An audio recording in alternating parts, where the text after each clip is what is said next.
Michelle Thomas, man, just became a very special person in my life and my mother's life. And I literally cannot say her name without crying. Ever.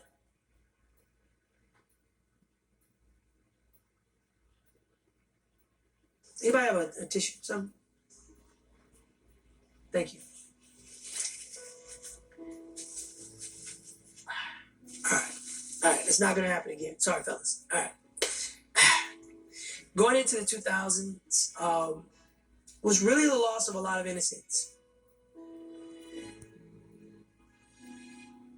I really feel that way, strongly about it. We live in an era now where people are just ferociously out to be a big deal. But there was still enough innocent characters in the 90s fame game who were just themselves, good people, everybody loved them, and they fell into this life. And Michelle Thomas is that for me. I never had an intimate relationship with Michelle. She really was like a big sister to me. And Michelle Thomas was a part of my confidence building. And she made herself a part of that. And then our relationship just kind of blossomed from there. And then she would see me having little dating issues. And she was determined to help me find the perfect girl for me. And she tried so hard, Michelle. So when the show went down, a lot of realities for a lot of us kicked in. And moving on as an actress, I think Michelle ran into some difficulty. And I remember even for a while she worked as a waitress.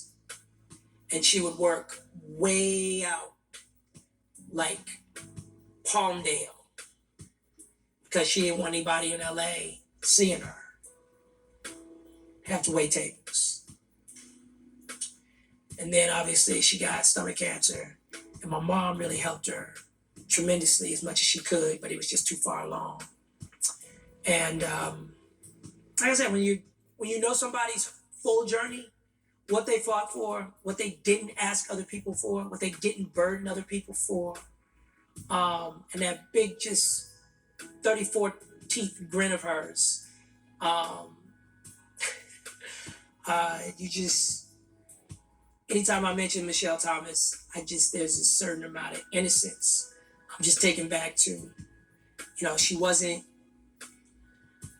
Michelle had a lot of opportunities to sell her soul to the devil, to start climbing a little faster. And she just wasn't that girl. You admire that knowing that used to exist. You know what I'm saying? She just wasn't that girl.